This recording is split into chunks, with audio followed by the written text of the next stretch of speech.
Assalamualaikum warahmatullahi wabarakatuh. Baik, bertemu lagi di video kali ini. Nah, pada kesempatan kali ini kita bakal membahas ya terkait Ethernet switching. Jadi di video sebelumnya kita itu sudah membahas terkait data link layer ya, di mana suatu data itu bisa mengaliri antara router kepada router. Nah, pada kesempatan kali ini kita bakal membahas terkait Ethernet switching. Nah, di poin pertama ini kita langsung saja teman-teman masuk ke poin pertama. Nah, di sini ada Ethernet frame ya, Ethernet frame, di mana di poin setelahnya itu ada Ethernet encapsulation. Nah, pada modul ini itu dimulai dengan suatu teknologi Ethernet ya, termasuk penjelasan dari supplier MAC ya, dan bidang frame Ethernet itu sendiri. Nah, penulisnya ini tuh menjelaskan ya bahwa Ethernet itu beroperasi pada suatu layar data link ya maupun layar fisik yang secara cycle. Nah, ini tuh merupakan Ethernet yang family ya. Jadi teknologi jaringan yang ditetapkan dalam standar IEEE. Nah, sehingga Ethernet itu mendukung suatu lebar bandwidth-nya. Nah, seperti pada hal ini ya teman-teman ya, jadi 10 Mbps bahkan bisa 100.000 Mbps ya atau 100 giga per second. Nah, seperti ini tuh yang ditunjukkan pada gambar ini. Nah, ini ada standar Ethernet ya yang mendefinisikan protokol layer 2 dan teknologi layer 1. Nah, jadi sebelumnya kita kan belajar di cycle ya. Terus di video sebelumnya juga kita bahas tentang data link. Nah, dari apa ini Ethernet frame ya, kita itu mencakup kedua ininya teman-teman ya. Jadi ada cycle dan juga data link. Nah, dan juga tentunya berbeda nih suatu alamat MAC-nya ya, di mana data link itu ada di titik paling rendah dan juga cycle cenderung lebih luas teman-teman ya cakupannya. Nah, selanjutnya kita masuk ke data link supplier. Nah, menurut berdasarkan dari perusahaan IEEE, di mana LAN atau main protokol itu ternyata sudah include Ethernet. Nah, sehingga bisa digunakan dan bisa menggunakan dua supplier secara terpisah dari data link yang pertama ke berikutnya untuk beroperasi. Sehingga supplier ini itu adalah logical link control ya, atau bisa kita sebut dengan LLC, dan media access control ya, atau bisa disebut dengan MAC, seperti yang ada gambar ini teman-teman ya. Nah, di sini juga ada LLC supplier ya, di mana ini tuh berkomunikasi antara perangkat jaringan di lapisan atas dan perangkat keras di lapisan bawah.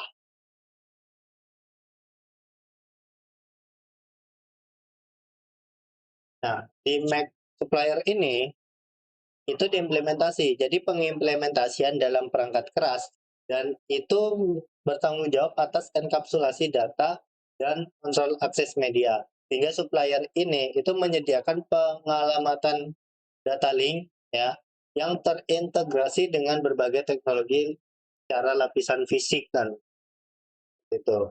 Nah, selanjutnya ini ada MAC supplier. Nah, jadi lapisan ini itu bertanggung jawab atas enkapsulasi data dan mengakses media. Jadi pada perkembangan di IEE itu data enkapsulasi itu sudah terinclude apa saja. Yang pertama itu ada Ethernet frame, addressing, bahkan error detection seperti itu. Dan juga hal ini tentunya kita bisa melakukan accessing media seperti yang di gambar ini ya teman-teman ya. Nah, jadi sub layar IEE ini itu mencakup spesifikasi ya untuk berbagai standar komunikasi Ethernet melalui berbagai jenis media, termasuk apa ya yang kemarin itu ya, termasuk copper atau fiber ya, jenis kabelnya itu ya yang kemarin. Nah, di bawah ini ada penjelasan sedikit ya bahwa penulisnya itu mengingatkan kita Ethernet lama yang menggunakan topologi bus atau hub cenderung merupakan media half duplex ternyata teman yang digunakan bersama Ethernet melalui media. Nah, ini tuh menggunakan metode akses berbasis content session. Nah, sehingga parisation-nya itu multiple.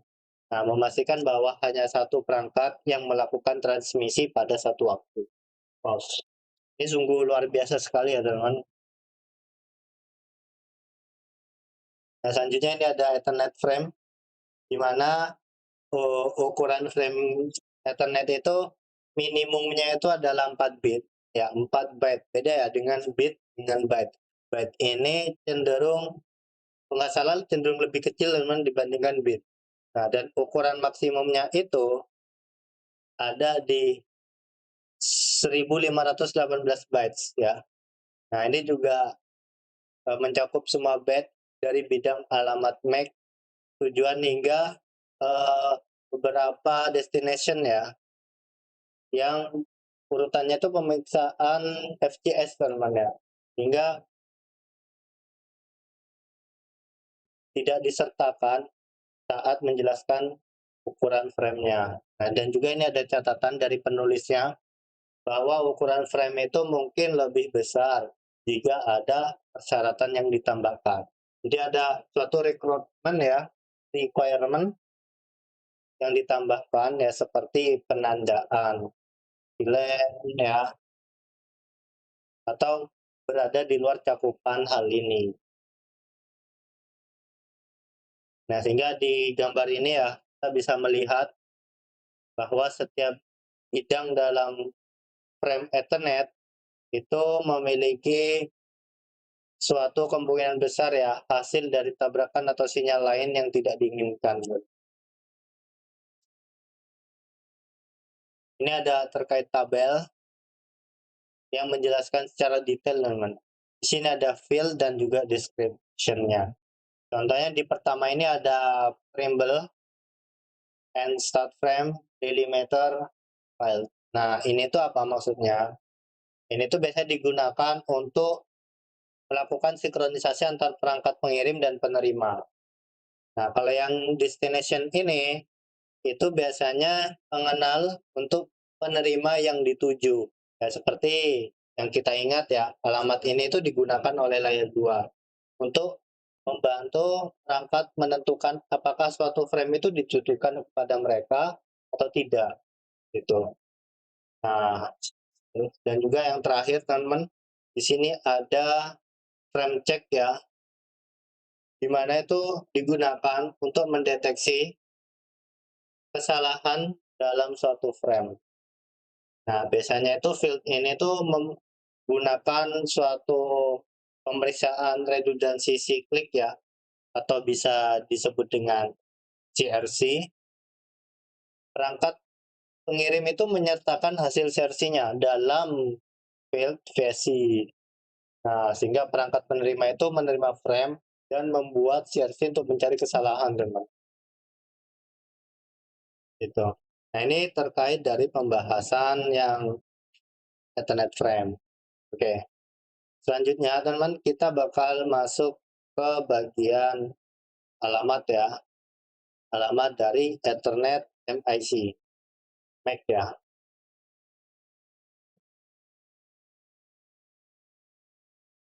Oke. Nah, di sini ada pengalamatan MAC dan hexadesimal. Nah, dalam jaringan ya, tentunya ya alamat IP yang versi 4 itu direpresentasikan menggunakan sistem bilangan desimal ya tentunya, yang basis 10, dan juga bisa sistem bilangan biner yang basis 2. Sehingga kalau alamat IP versi 6 ini tuh menggunakan sistem bilangan yang heksadesimal. Nah, heksadesimal itu kan menggunakan kombinasi nomor dan juga angka. Nomor 0, angka 0 sampai 9 dan juga huruf sampai F. Nah, itu heksadesimal. Jadi di situ ada suatu kombinasi antara angka dan huruf, teman. Angka dan nomor. Ya, jadi angka dan huruf. Nah, jadi contohnya di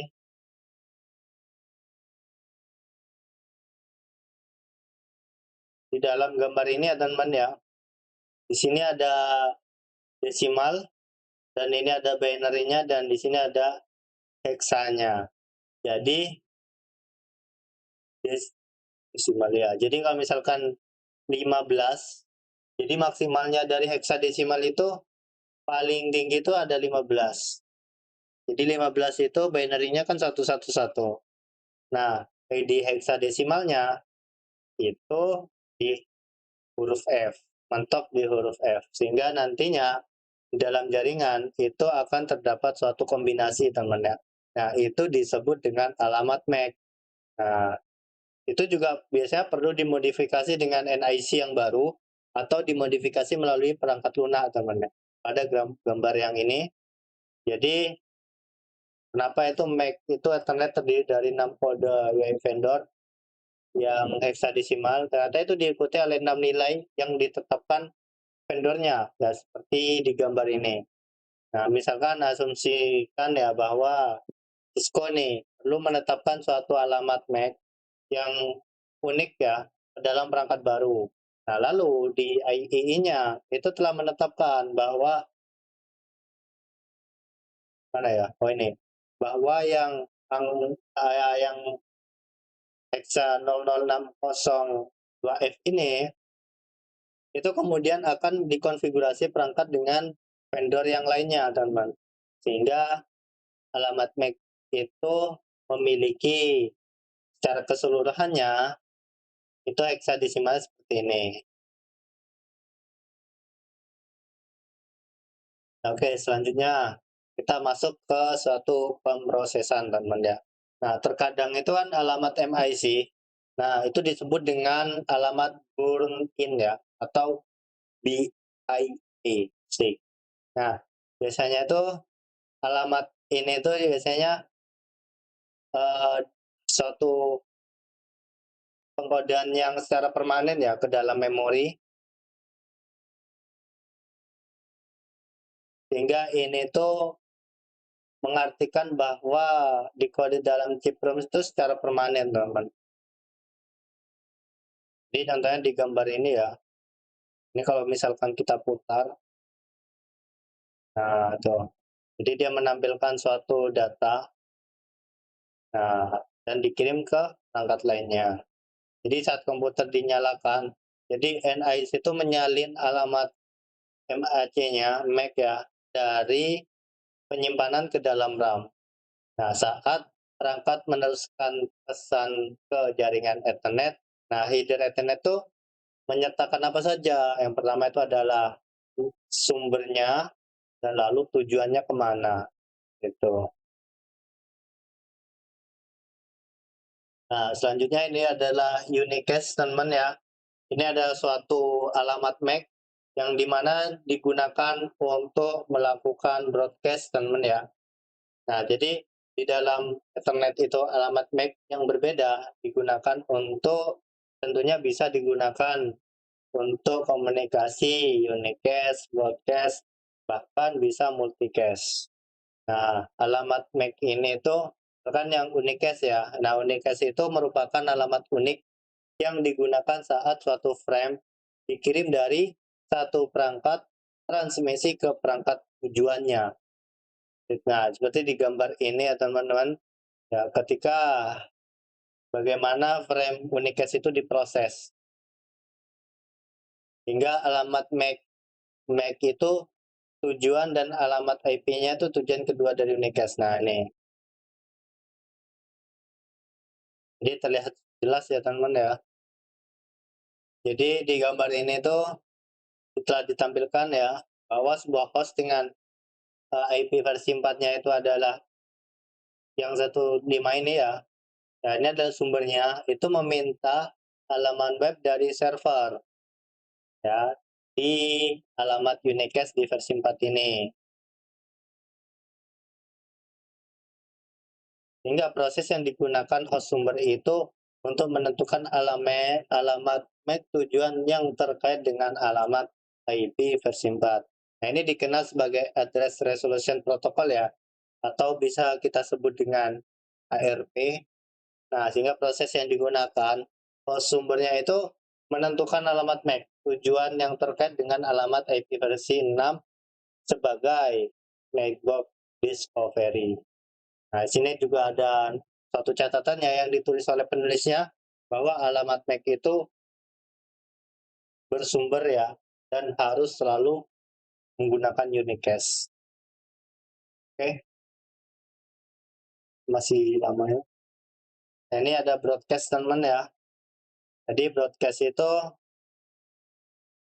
suatu data yang dienkapsulasi di IP versi 4 ini sehingga berisi alamat yang ditujukan memiliki suatu angka di bagian hostnya. Nah, ini ya, jadi ketika kita menjalankan, jadi kalau broadcast, dia satu pesan dikirim ke banyak perangkat ya. Nah, tapi kalau unicast, satu pesan ya untuk satu perangkat.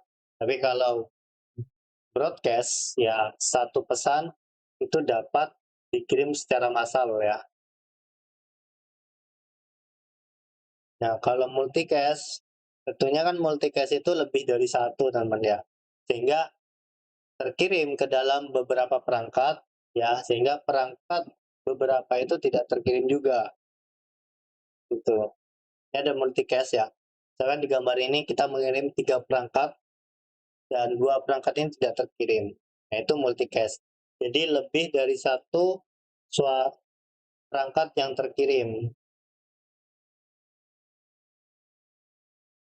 Oke, nah selanjutnya kita masuk ke materi yang MAC address table. Nah, ini cukup menarik teman-teman ya. Tabel pengalamatan dari bentuk MAC teman-teman ya, MAC. Ini ada suatu fundamental terkait switch-nya ya teman-teman ya, dimana saat ini ya kita itu sudah mengetahui MAC Ethernet ya, dan juga kita telah membahas banyak sekali terkait switch ya di video sebelumnya teman-teman. Nah, pada saat ini switch Ethernet ini itu tentunya berbeda. Nah, pada switch ini itu telah menggunakan switch-nya ya, switch-nya itu sudah menggunakan alamat MAC untuk membuat keputusan yang akan diteruskan teman-teman. Jadi di gambar ini ya, mana menunjukkan suatu tabel dengan tabel. Nah, tabel ini adalah alamat MAC yang belum mempelajari alamat MAC untuk keempat PC yang terhubung. Jadi MAC-nya ini masih belum terisi teman-teman. Istilah itu masih kosongan.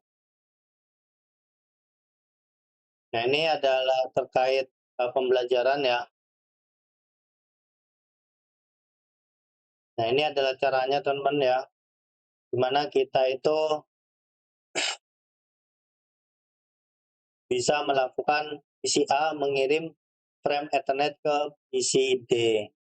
Nah, sehingga tabel ini itu menunjukkan bahwa switch-nya itu menambahkan alamat MAC untuk PC A ke tabel alamat MAC-nya. Jadi PC A itu harus didaftarkan dulu.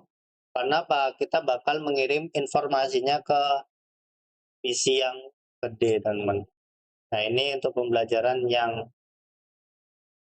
alamat MAC ya, dari source-nya, teman-teman. Selanjutnya ini adalah file string frames. Jadi saat switch menerima frame ya dari perangkat yang berbeda, nah switch itu dapat mengisi tabel alamat MAC dengan memeriksa alamat MAC sumber dari setiap frame.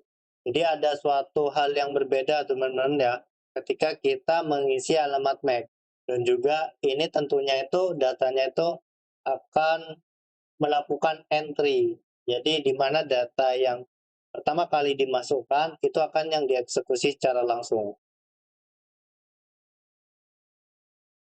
Ini ada terkait video di mana kita itu dapat mengetahui ya switch yang terhubung teman-teman. Dan juga ini ada video terkait frame yang mengatur nilai gateway-nya itu secara default. Nah, selanjutnya ada activity ya, bahwa switch itu bisa meneruskan banyak frame ya berdasarkan alamat MAC. Ya, mulai dari MAC sumbernya maupun tujuan, sehingga informasi dalam MAC switch-nya itu mampu menggunakan menjawab informasi yang diberikan, teman. Nah, ini oke. Nah, ini adalah terkait alamat MAC ya, teman, dalam bentuk tabel. Oke, selanjutnya kita masuk ke dalam materi yang terakhir. Ini terkait kecepatan ya, teman ya. Kecepatan dari switch ya, dan juga metode apa yang digunakan untuk melakukan data terusan, teman. Oke, nah di sini penulisnya ya, terdapat salam hangat ya dari penulisnya. Jadi penulisnya itu mengatakan bahwa kita itu telah mencapai di titik tengah ya, terkait pembelajaran ini, di mana switch itu menggunakan tabel alamat MAC untuk menentukan port mana yang akan digunakan untuk meneruskan frame. Nah, dengan switch dari Cisco-nya itu sebenarnya ada dua metode, teman. Ya, metode penerusan frame dan alasan bagus untuk menggunakan salah satunya. Nah, ini juga tergantung pada situasi tertentu. Ya, jadi di sini penulisnya itu mengatakan bahwa switch itu menggunakan salah satu metode forward ya, atau penerusan yang mengalihkan data antara port jaringan. Yang pertama itu ada store and forward switching. Ya, di mana di sini itu metode forward pada frame-nya itu menerima secara keseluruhan. Nah, menggunakan ya tentunya rumus matematika ya, teman-teman. Nah, berdasarkan jumlah bit dalam frame-nya. Nah, kalau yang cut through switching ini tuh metode forward frame-nya ini meneruskan frame dari sebelumnya, sehingga di sebelumnya itu diterima secara sepenuh, secara penuh lah, teman-teman. Nah, minimal alamat tujuan frame-nya itu harus dibaca sebelum frame-nya itu diteruskan. Gitu. Nah, ini gambarannya, teman-teman ya.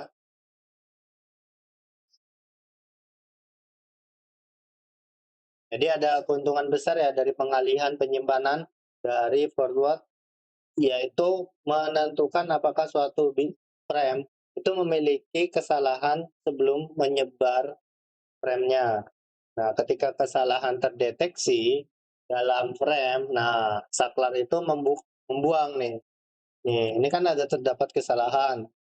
Tes, nah dia itu membuang frame yang memiliki kesalahan.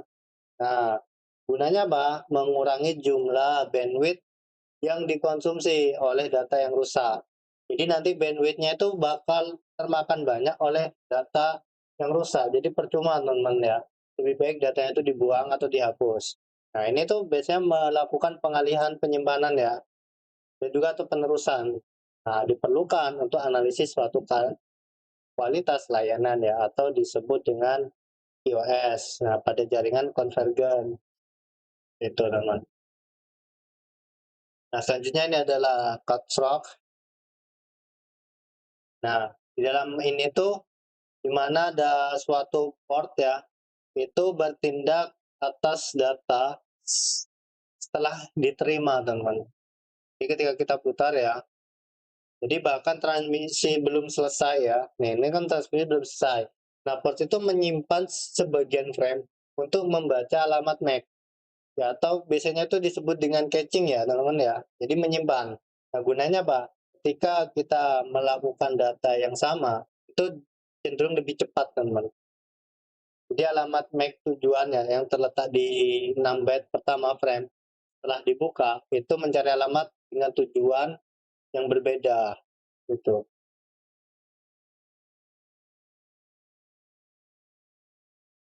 Oke, selanjutnya ini adalah memori buffering, teman-teman ya.